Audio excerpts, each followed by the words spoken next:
안녕하세요. 바로TV입니다. 어저께 3월 15일 수도권을 제외한 전국 각지의 국민임대주택 예비입주자 모집 공고문이 나왔습니다. 지난 3월 5일에 있었던 수도권 국민임대주택 모집 공고에 이어서 전국 80곳이 넘는 지역에 모집 공고문이 나온 것입니다. 그동안 오늘 이 발표를 참으로 많은 분들이 기다려왔던 걸 텐데요. 이 국민임대주택이라고 하는 것은 아시다시피 무주택 저소득층의 주거 안정을 도모하기 위해서 국가재정과 국민주택기금 이것들을 지원해서 건설 공급하는 공공형 임대주택의 한 유형인 것입니다. 규모는 전용면적 60타입 이하입니다. 임대기간이 30년이나 되고 보증금과 임대료가 시중시세의 60%에서 80% 수준이다 보니까 서민들이 저렴하고도 안전하게 오래 살 수 있어서 인기가 높은 공공임대주택입니다. 지역에 따라서 보면 보증금이 1,000만원, 2,000만원, 월세가 10만원도 되지 않는 경우도 많더라고요. 요즘과 같은 시대에 참으로 착한 가격이죠. 그렇다면 어떤 사람들이 들어가서 살 수가 있는가? 그 입주 자격을 한번 같이 보겠습니다. 모집 공고일이었던 어저께 3월 15일 현재 성년자인 무주택 세대 구성원이어야 합니다. 그리고 소득기준, 자산보유기준, 기타 법에 정한 요건들을 충족해야 하고 입주 자격 제한에 해당되지 않는 사람이어야 합니다. 좀 더 자세한 사항은 뒤에서 다시 또 말씀드리겠습니다. 이번 예비입주자 모집 공고일은 3월 15일입니다. 이 모집 공고일이 왜 이렇게 중요하냐? 이 날짜는 입주 자격과 예비입주자 선정 과정에서 경쟁이 있을 때 적용하는 모든 순위와 배점의 판단 기준일이 되기 때문에 그렇습니다. 그리고 발급하는 거의 모든 서류의 발급 기준일도 됩니다. 제출 서류는 모집 공고일인 3월 15일 이후에 발급된 것만 가능하다. 이런 겁니다. 어쨌건 이번에 발표된 지역은 상당히 다양합니다. 하지만 LH공사는 표준 입주자 모집 공고문을 통해서 대체로 각 지역에서 공통적인 사항들을 담아냈습니다. 이거를 토대로 해서 그 지역의 일정이라든가 공급 대상 주택, 각 보증금과 임대료 이런 각 지역의 특성을 담아서 이번 각 지역 공고문들이 발표된 것입니다. 그래서 이번 영상에서는 각 지역의 공통사항들을 집중 안내해 드리겠습니다. 올해 국민임대주택 모집의 특징은 소득기준이 한결 완화됐다는 겁니다. 작년까지는 공급 조건 중에서 소득 요건이 도시근로자 월 평균 소득의 70% 이하였습니다. 하지만 올해는 이것이 1인 가구의 경우 90%로 2인 가구의 경우는 80%로 완화되었습니다. 그 외에도 심지어 공통적으로 150%로 완화된 곳도 있으니까 이 기회를 잘 활용하셔가지고 혜택을 보실 수 있으면 좋겠습니다. 주택청약 종합통장은 50타입 이상 주택 신청자는 물론이고 50타입 미만 신청자의 경우에도 아주 주요한 배점 요인이 됩니다. 가끔 유튜브에 보면 이 청약통장 없이도 당첨되는 법 이런 영상들도 많은데요. 이 국민임대주택 청약에는 거의 해당이 되지가 않으니까 주의하셔야 합니다. 무조건 횟수가 많아야 합니다. 잘 관리해 두셔야 됩니다. 이번 모집 신청 방법은 인터넷이나 모바일 신청이 기본입니다. 하지만 항상 예외는 있죠. 고령자라든가 모바일 접속 환경이 불편한 분들을 위해서 현장 방문 접수가 가능한 곳도 있습니다. 그리고 어떤 곳은 단지 현장 방문 접수만 가능한 곳도 있으니까 이 역시 각 지역별 특성들을 잘 살펴서 보셔야 되겠습니다. 그러면 여기서 잠시 이번 모집 공고 발표 지역을 보겠습니다. 워낙 많다 보니까 화면으로 후딱 지역 명칭만 확인하고 넘어가는 걸로 하겠습니다.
LH 공사 게시판 글들이 계속 수정되고 있고 순서가 막 바뀌다 보니까 화면이 일치하지 않는 현상이 발생했습니다. 양해 바랍니다.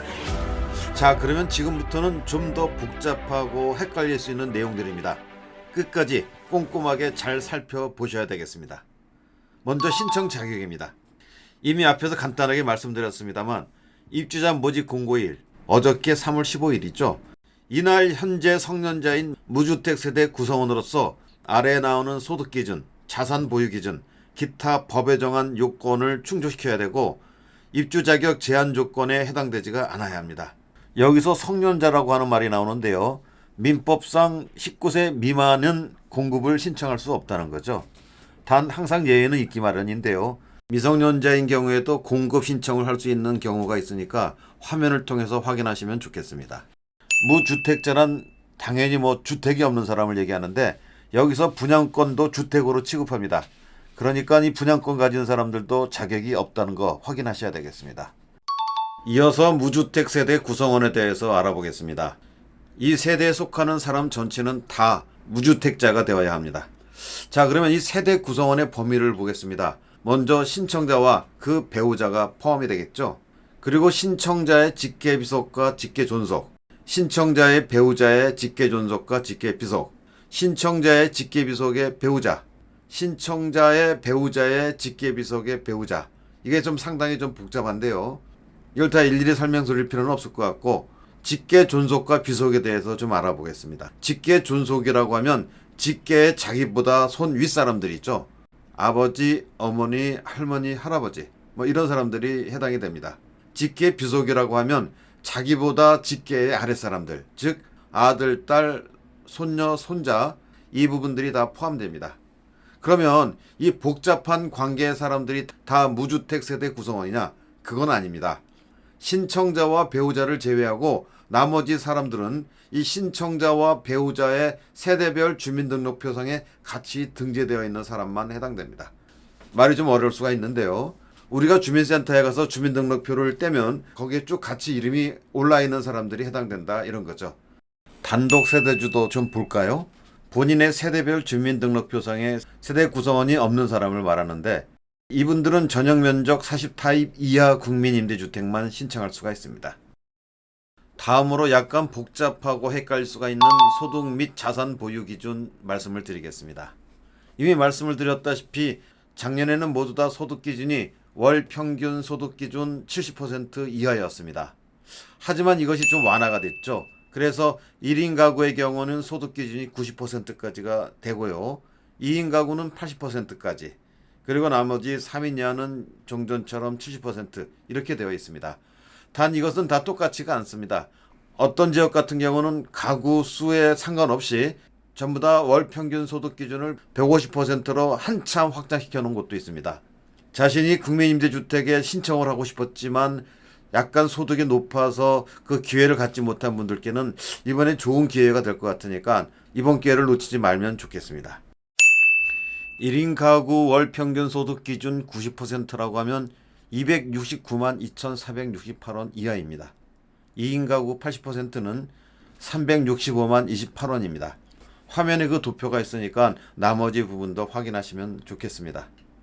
다음 자산 기준입니다. 총 자산 가액이 있고 자동차 가액이 있습니다. 세대 구성원 전원이 보유하고 있는 이 합산 기준이 2억 9,200만 원 이하입니다.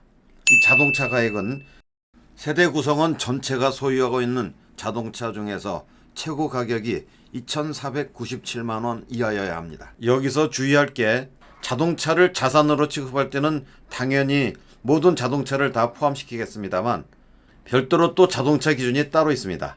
그래서 세대 구성원들이 2대 세대 이상의 자동차를 보유할 때는 어떻게 되느냐? 여러 자동차 중에서 가장 높은 자동차 가액이 2,497만 원 이하여야 된다. 이렇게 되는 겁니다. 헷갈리시면 안 되겠습니다. 자, 그러면 다음에 선정 기준입니다. 선정 절차를 잠깐 볼까요? 당연히 청약 신청을 하고 그러면 서류 제출 대상자를 선정해서 발표합니다. 그리고 이분들이 서류를 접수하고 나면 소명 접수 및 심사의 과정을 거쳐서 예비 입주 당첨자를 발표하는 이런 과정을 거칩니다. 다음 선정 방법이 약간 복잡할 수 있습니다. 잘 들어주셔야 됩니다. 전용면적 50타입 미만의 주택과 전용면적 50타입 이상의 주택, 이것에 따라서 선정 방법이 조금씩 틀립니다. 그런데 이거는 지역에 따라서 구분이 없는 경우도 있습니다. 어쨌건 일반적으로 전용면적 50타입 미만의 주택은 거주지를 중심으로 순위를 매깁니다. 다시 말해서 신청하는 소재 주택을 중심으로 1순위, 2순위, 3순위를 매깁니다. 그리고 이 같은 순위 내에서 경쟁이 있을 경우는 배점이 높은 순으로 선정을 합니다. 그리고 배점도 똑같다. 이럴 경우는 추첨을 통해서 선정합니다. 그리고 전용 면적이 50타입 이상의 주택은 주택 청약 종합 저축의 가입 횟수에 따라서 결정됩니다. 다시 말해서 1순위의 경우는 주택 청약 종합 저축에 24회 이상 납입한 사람, 2순위는 6회 이상 납입한 사람, 그리고 그 나머지가 3순위 이렇게 됩니다. 그리고 같은 순위 내에서는 경쟁이 있을 경우 배점이 높은 순으로 선정을 합니다. 배점도 같다. 그럴 경우는 역시 추첨으로 선정을 합니다. 그러면 이제 우리는 배점 기준을 알아봐야 되겠죠. 이 뒤로 갈수록 중요한 내용들이 많습니다. 끝까지 꼼꼼하게 시청하셔야 되겠습니다. 당해 주택 건설 지역에서 얼마나 오랫동안 살았는가, 이것에 따라서 1점에서 3점까지 나눠집니다. 화면을 같이 보시면서 설명 들어주시면 되겠습니다. 그 다음에 청약 저축의 납입 횟수에 따라서 결정납니다. 6회 이상 12회 이하가 1점, 그리고 61회 이상이 6점까지 여러 배점들이 되어 있으니까 화면을 꼼꼼히 봐주시면 좋겠습니다. 미성년 자녀가 많을수록 유리합니다. 2자녀 이상은 2점, 3자녀 이상은 3점입니다. 신혼부부나 또는 예비 신혼부부에게도 혜택이 있습니다. 3점을 제공합니다. 그리고 부모 자녀 간 육아 지원 세대라고 이렇게 표현되어 있는데요. 혼인기간이 7년 이내이고 미성년자가 있는 신혼부부 세대 및 부모 세대, 이분들께도 3점을 배정합니다. 그 다음에 사회 취약계층입니다. 가나다라 쭉 해서 카모까지가 나와 있는데요. 한번 화면을 통해서 꼼꼼히 좀 봐주시면 좋겠습니다. 감점도 있습니다. 최근 1년 이내에 계약한 사실이 있는 경우는 5점이 감점됩니다. 최근 3년 이내에 계약한 사실이 있는 경우는 3점이 감점됩니다. 무분별한 계약을 방지하는 효과가 있을 겁니다. 다음 제출 서류입니다. 이 제출 서류는 일반적으로 청약 당시에 제출하는 게 아닙니다. 청약을 하고 나서 서류 제출 대상자로 선정되고 난 다음에 등기 우편물을 통해서 자격 확인을 하기 위한 서류를 제출하는 것입니다. 그래서 지금은 화면을 통해서 간단히 한번 확인해 보시면 될 것 같습니다. 이거 이외에도 당첨 발표와 계약, 그리고 입주관계, 이런 부분들은 굳이 지금 다루지 않고 차후에 안내 영상을 통해서 다시 뵙도록 하겠습니다. 자, 이렇게 해서 수도권을 제외하고 발표된 어저께 전국 국민임대주택 모집공고, 그 안내 말씀을 마치도록 하겠습니다. 이미 말씀드렸다시피 워낙 많은 지역이다 보니까 해당되는 각 지역적 특성은 따로 파악하셔야 됩니다. 저희 바로TV는 그간 해당 영상 아래 설명란에다가 해당 자료들을 정리해서 링크 걸어 올려놨습니다만 이번에는 그게 힘들 것 같습니다. 어제 발표 후에도 LH공사 게시판에서는 정정 작업이 이루어지고 있습니다. 그러다 보니까 차후 안정되는 대로 그때 가서 수집해서 올려놔야 될 것 같습니다. 지금은 각자 필요하시면 LH 게시판 들어가셔서 해당 공고문이라든가 자료들을 다운받아서 검토해야 되겠습니다. 지금까지 바로TV가 말씀드렸습니다. 시청해주셔서 깊이 감사드립니다.